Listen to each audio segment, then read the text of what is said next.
बोली श्री उमापति महादेव की जय। श्री नारायण भगवान की जय। श्री शिवरात्रि महापर्व की जय। आज शिवरात्रि का महापर्व है, सभी को पता है। तो आइए आज हम बहुत सुंदर चर्चा करेंगे कि शिवरात्रि व्रत रहने की क्या महिमा है, इसका क्या फल है। तो इसका वर्णन जो है शिव महापुराण में विश्वेश्वर संहिता के अंतर्गत अध्याय नंबर 9 में इसका वर्णन आया है, पृष्ठ संख्या 73 पर।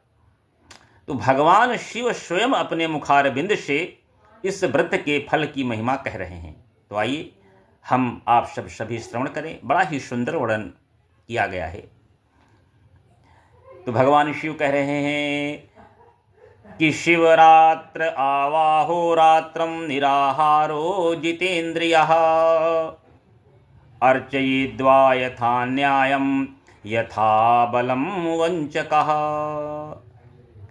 जो शिवरात्रि को दिन रात निराहार एवं जितेंद्रिय रहकर अपनी शक्ति के अनुसार निष्कपट भाव से मेरी यथोचित पूजा करेगा, उसको मिलने वाले फल का वर्णन सुनो। क्या फल है कि यत् फलम मम पूजायाम वर्षमेकं निरंतरम तत्फलम लभते सद्यः शिवरात्रो मदर्चनात्। भगवान शंकर कह रहे हैं कि 1 वर्ष तक निरंतर मेरी पूजा करने पर जो फल मिलता है वह सारा फल केवल शिवरात्रि को मेरा पूजन करने से मनुष्य तत्काल प्राप्त कर लेता है। इसमें किंचित मात्र भी संशय नहीं है। आगे क्या कह रहे हैं? जैसे पूर्ण चंद्रमा का उदय समुद्र की वृद्धि का अवसर है, उसी प्रकार यह शिवरात्रि जो तिथि है मेरे धर्म की वृद्धि का समय है। इस तिथि में मेरी स्थापना आदि का मंगलमय उत्सव होना चाहिए। फिर आगे भगवान शिव क्या कह रहे हैं कि यत् पुनः स्तंभ रूपेण स्वावाविराशमहं पुरा सकालो मार्गशीर्षे तु ईशा आर्द्रितं भर्को। हे वत्सों, हे पुत्रों, पहले मैं जब ज्योतिर्मय स्तंभ रूप से प्रकट हुआ था उस समय मार्गशीर्ष मास में आर्द्रा नक्षत्र था। अतः जो पुरुष मार्गशीर्ष मास में आर्द्रा नक्षत्र होने पर मुझ उमापति का दर्शन करता है अथवा मेरी मूर्ति या लिंग की ही झांकी का भी दर्शन कर लेता है, वह मेरे लिए कार्तिकेय से भी अधिक प्रिय है। आहा, उस शुभ दिन मेरे दर्शन मात्र से पूरा फल प्राप्त हो जाता है। यदि दर्शन के साथ साथ मेरा पूजन भी किया जाए तो उसका अधिक फल प्राप्त होता है, जिसका वाणी द्वारा वर्णन नहीं हो सकता है। भगवान शिव स्वयं ये बात अपने मुखारबिंद से कह रहे हैं कि अलम दर्शन मात्रेण फलम तस्मिन् दिने शुभे अभ्यर्चनम चेदधिकम फलम वाचम गोचरम। आहा, इसका फल का वर्णन वाणी द्वारा नहीं किया जा सकता है। आगे क्या कह रहे हैं भगवान शिव कि इस रणभूमि में मैं लिंग रूप से प्रकट होकर बहुत बड़ा हो गया था, अतः उस लिंग के कारण यह भूतल लिंग स्थान के नाम से प्रसिद्ध हुआ। हे पुत्रों, जगत के लोग इसका दर्शन और पूजन कर सकें, इसके लिए यह अनादि और अनंत ज्योति स्तंभ अत्यंत छोटा हो जाएगा। यह लिंग सब प्रकार के भोगों को सुलभ कराने वाला और भोग तथा मोक्ष का एकमात्र साधन होगा।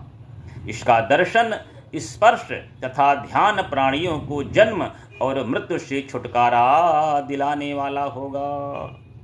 फिर आगे भगवान शिव कह रहे हैं, अग्नि के पहाड़ जैसा जो यह शिवलिंग यहाँ प्रकट हुआ है, इसके कारण यह स्थान अरुणाचल नाम से प्रसिद्ध होगा। अनेक प्रकार के बड़े बड़े तीर्थ प्रकट होंगे यहाँ। इस स्थान में निवास करने या मरने से जीवों का मोक्ष हो जाएगा। आहा। रथोत्सवादि, रथ आदि उत्सव के आयोजन से यहाँ सर्वत्र अनेक लोग कल्याणकारी रूप से निवास करेंगे। इस स्थान पर किया गया दान, हवन तथा जप, यह सब करोड़ गुना फल देने वाला होगा। यह क्षेत्र मेरे सभी क्षेत्रों में श्रेष्ठतम माना जाएगा। यहाँ मेरा स्मरण करने मात्र से प्राणियों की मुक्ति हो जाएगी। अतः मेरा यह रमणीय क्षेत्र अति महत्वपूर्ण है। अतः यह परम रमणीय क्षेत्र अति महत्वपूर्ण है। ये सभी प्रकार के कल्याणों से पूर्ण, शुभ और सबको मुक्ति प्रदान करने वाला होगा। आगे भगवान शिव कह रहे हैं, इस लिंग में मुझ लिंगेश्वर की अर्चना करके मनुष्य सालोक्य, सामीप्य, सारूप्य और सायुज्य और श्राष्ट, इन पांचों प्रकार की मुक्तियों का अधिकार प्राप्त कर लेगा। आप लोगों को भी शीघ्र ही सभी मनोवांछित फल प्राप्त होंगे।